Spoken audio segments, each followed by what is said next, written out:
Quando eu nasci, eu me sentia muito culpado, logo quando a vovó tinha adoecido, eu nasci, aí eu pensei que eu era culpado por ela ter adoecido. Mas na verdade, minha mãe me explicou tudo. Ela me explicou que eu não era culpado, que o que tinha acontecido com a vovó era porque era para acontecer, era a vida, né? Aí eu fiquei ainda um pouquinho bom, mas eu soube que minha mãe sempre tá certa, melhor não discutir com ela. Aí quando eu completei 10 anos, eu também fiquei imaginando, poxa, minha avó faleceu logo no dia das crianças. Eu fiquei assim, todo dia das crianças eu penso nela e fico imaginando, por que tanta coincidência? Eu nascer logo no dia em que ela pegou Alzheimer e ela morrer logo no dia das crianças. A doença de Alzheimer é porque raramente algumas pessoas têm uma pecinha que às vezes estoura e dá no cérebro, aí elas perdem algumas lembranças, perdem alguns fatos que aconteceram na sua vida. Então eu fiquei pensando, rapaz, será que desde que eu nasci a vovó não vai se lembrar de mim, nunca se lembrou? Porque quando eu nasci ela estava com a doença, o Alzheimer, que fazia ela esquecer das coisas.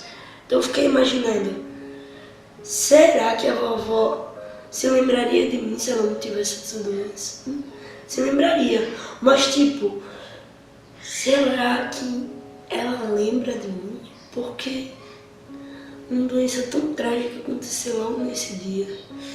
E a morte dela acontecer também um dia muito engraçado.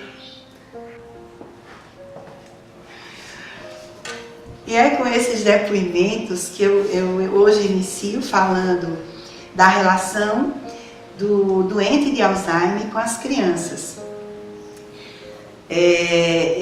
Eu acredito que não existe uma fórmula, que não existe uma receita pronta para a gente tratar essas crianças ou explicar para elas sobre a doença de Alzheimer.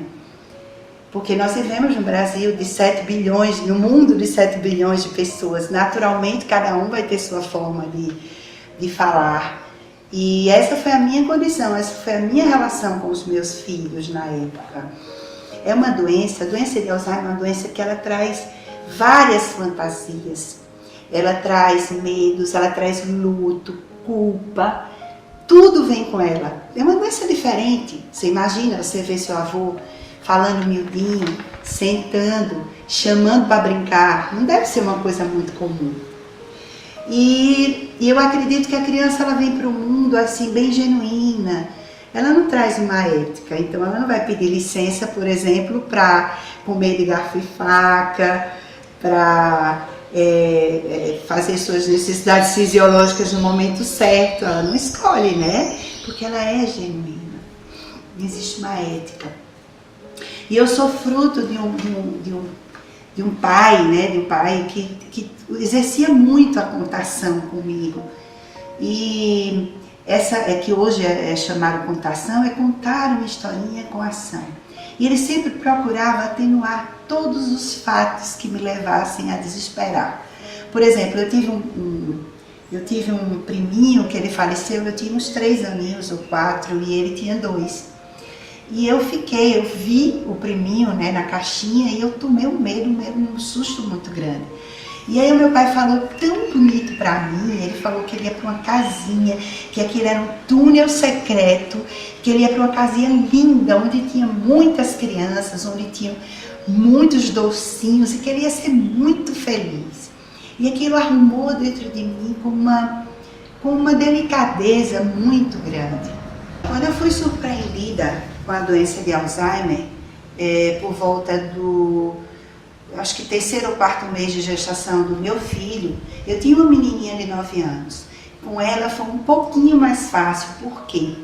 Porque ela tinha uma idade já adolescente, quando eu realmente tive a demência da minha mãe. E com ele eu ficava sempre me questionando, como será que eu vou chegar a ele? Como será que eu vou dizer a ele que a avó dele tem uma doença? Né? E ele foi crescendo à medida que a doença ia se instalando.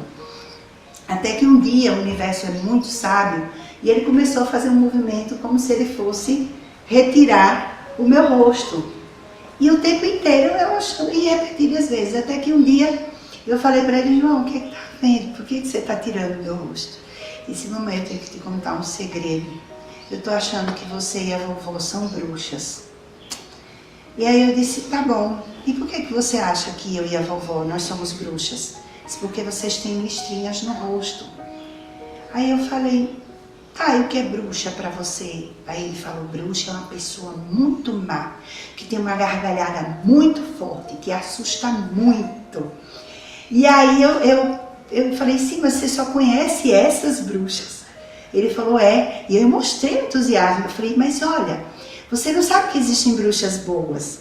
Aí ele falou, existem bruxas boas? Eu falei, sim, existem. No outro lado do mundo não existem remédios, existem plantas. E que eles fazem grandes caldeiradas com melado, com folhas para curar. E as crianças vão ficando sadias por causa das bruxas boas. Aí ele parou assim, sim. E as bruxas boas? Elas chamam para brincar falando baixinho e escondido. E aí foi que eu vim entender que ele tinha vivido um momento na noite anterior com a minha mãe, que estava o tempo inteiro chamando ele para brincar e falando baixinho, vamos brincar, vamos brincar. Lá dentro ela tinha um senso de que aquilo não era coerente, e aí ela falava muito baixinho. E daí a gente começou a conversar, eu percebi que meu filho não era blindado, que ele podia ouvir, ele podia conversar comigo, mesmo que ele tivesse 5 anos na época. E a gente bateu um papo, não foi?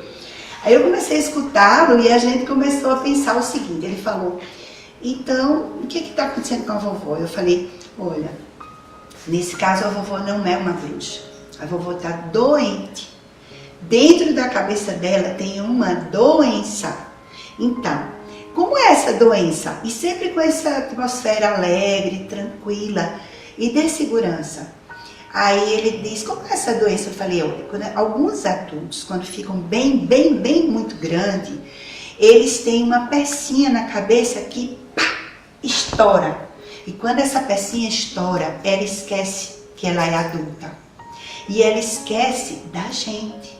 Ela só não esquece do amor. É como se ela olhasse para a gente e soubesse que existe um amor, alguém conhecido dela, mas ela não consegue vincular, identificar quem é. Aí ele perguntou assim, e tem conserto, doutor, vai ter como consertar? Eu falei, não vai ter. Ele disse, então o que a gente pode fazer? Eu falei, primeira regra, pensar sempre que ela é uma adulta, que ela é a sua avó e que você é o neto dela. Só você sabe que ela está esquecendo. A realidade dela a gente vai aceitar tranquilo, viu? Regra número 2, vamos criar uns kits de primeiros socorros. Então corremos, compramos cartolina, recortamos figuras de revista, colamos lá nas coisas, tipo lavabo, sanitário, e a gente colou na casa dela e eu acabei dando uma responsabilidade para ele que ele achou delicioso. E tudo ia dando muito certo. Né? E as coisas que iam aparecendo, eu ia sempre nesse tom, respondendo para ele com contação. E um dia ele falou para mim assim, mamãe, eu queria fazer uma pergunta, onde a vovó vai quando morrer? E aí eu falei para ele, a vovó, para onde você acha que a vovó vai quando morrer? Ele respondeu, eu acho que ela vai ficar numa abóboda de vidro, com os braços cruzados e linda e jovem como ela queria ser. Eu falei, bem, mas eu acho que não é bem isso. Eu acho que ela vai para uma grande cidade, onde ela vai encontrar o pai dela, a mãe dela, vai ter uma grande festa quando ela chegar. Então, nesse universo, ela vai amar, porque lá tem igreja que ela adora, tem as casas para ela arrumar, tem tudo de bom que ela gostava de fazer aqui. Aí ele perguntou, e lá ela vai ficar boa? Eu falei, vai, lá ela vai ficar boa. E daí ele falou assim, e como é o nome desse lugar? Aí eu falei, Campo Santo Parque das Flores. Ele falou, flores? flores? Aí então ele completou. O que você falou para mim? Eu disse, bem que eu sabia que as pessoas viram flores.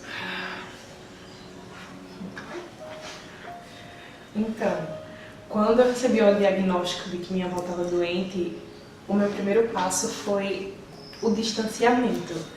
Eu me ausentei da casa dela por muito tempo e, assim, era um lugar que eu tinha sido criada durante 6 anos, então foi um processo difícil.